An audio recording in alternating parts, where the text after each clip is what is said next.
The Second World War was one of the deadliest and most devastating conflicts in human history, claiming the lives of tens of millions of people across the globe. While World War II is often thought to have begun when Nazi Germany invaded Poland on the 1st of September 1939, this single event was not the only reason why the world fell into a second global conflict. It is generally agreed that a combination of factors, including economic instability, political tensions, and territorial ambitions, contributed to the eventual outbreak of hostilities in 1939. In this video, we will examine both the long-term and short-term causes that meant that the attack on Poland led to an all-out war. When World War I ended in 1918, the various Allied countries involved had to decide how much to punish Germany for its role in the war. To do this, leaders from countries across the world met at the Palace of Versailles in France in 1919. They sought to create an official document to outline the specific punishments. This document was called the Treaty of Versailles. Each of the leaders had different desires for what to do to Germany. Prime Minister Clemenceau of France wanted the punishment to be severe so that Germany would not have the strength or resources to start another war. On the other hand, the President of America, Woodrow Wilson, had a 14-point strategy that he believed would create world peace in a way that wasn't too harsh to Germany. However, the final version of the treaty was particularly cruel. There were 5 very important clauses in the treaty that targeted Germany specifically. First, Article 231 of the treaty, known as the War Guilt Clause, declared that Germany had to accept full blame for starting World War I.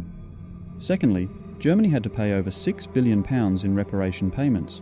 Also, Germany was not allowed to have an army larger than 100,000 men, and was not allowed any tanks, an air force, nor submarines.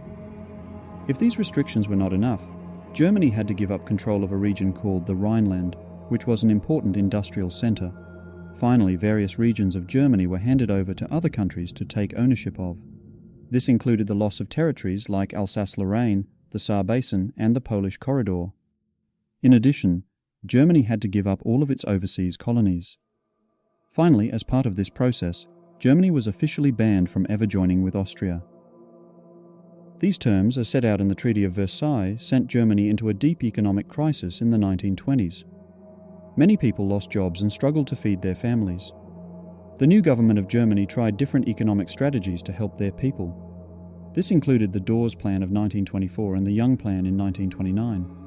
These approaches aimed to restructure German reparations payments to ease the pressures for the common people. Then, just when Germany was recovering towards the end of the 1920s, the Great Depression hit, which sent Germans into poverty again.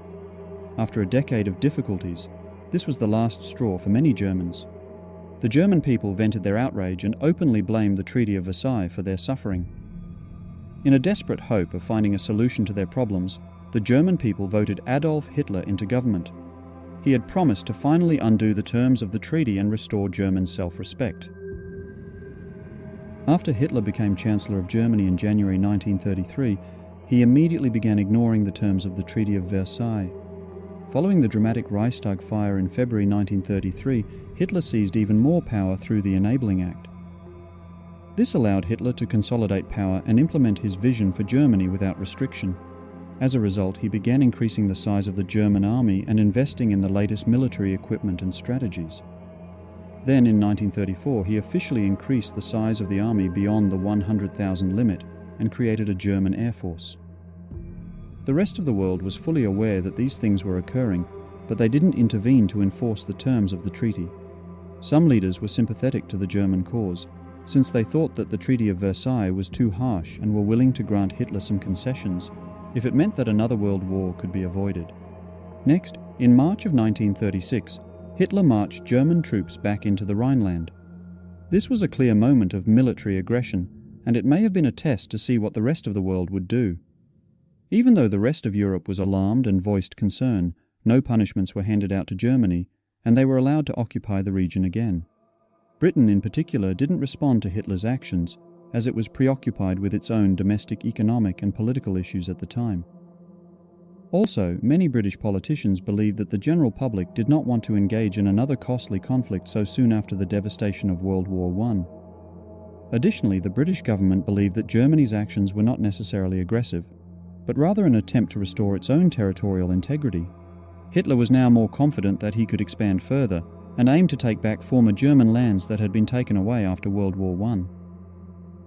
In March 1938, he marched into Austria, where Hitler forced the Austrian people to vote on whether they would like to join with Germany into a single country. The results of the vote indicated that 99% of Austrians wanted Anschluss, a reunification with Germany. However, the 99% result is often seen as inflated due to the atmosphere of intimidation and manipulation by the Nazis during the plebiscite. Alarmed, Austrian leaders called on Britain and France to intervene.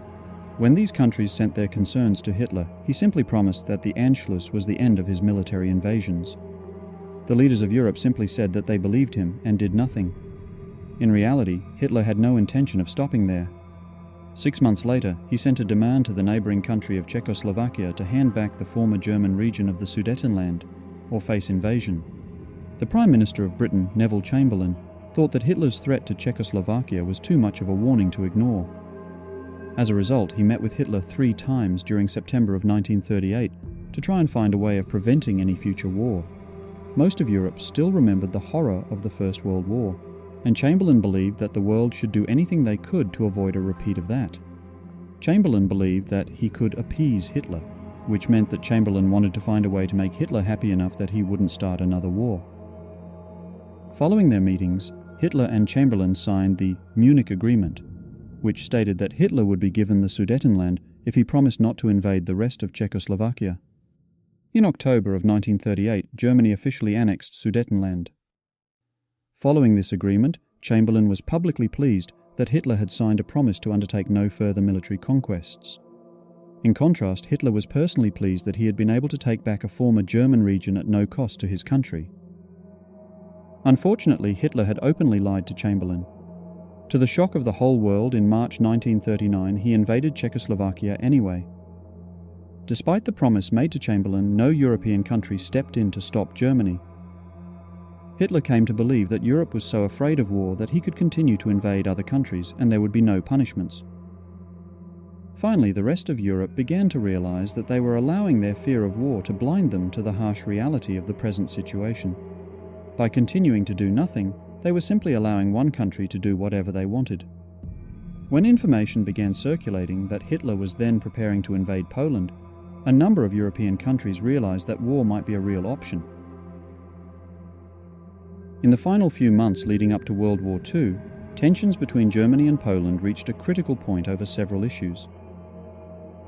Hitler pushed Poland to return the city of Danzig and the Polish corridor to Germany.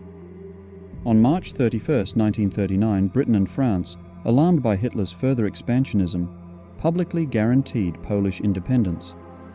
Chamberlain was convinced that such a clear threat of war would be enough to scare Hitler.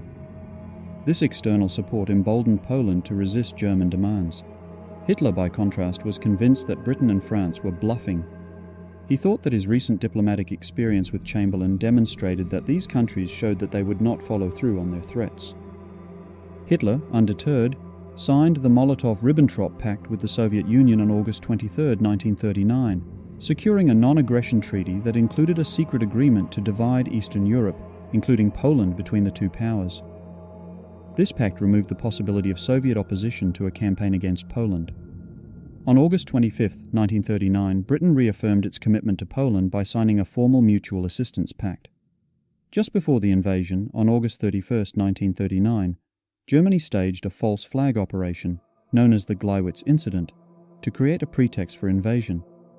Germany issued a final ultimatum to Poland, demanding concessions that were not realistically open for negotiation. The Polish government, relying on assurances of British and French support, did not formally respond to the ultimatum, holding to their refusal to surrender sovereignty over the contested territories. This lack of response was interpreted by Germany as a justification for military action. So, on the 1st of September 1939, German troops crossed the border and invaded Poland. Upon receiving word of this attack, Britain formally declared war on Germany. The Second World War had begun. I hope you have enjoyed learning about the causes of the Second World War. If you'd like to learn more about this conflict, be sure to check out our video on the Treaty of Versailles. See you soon on our next video.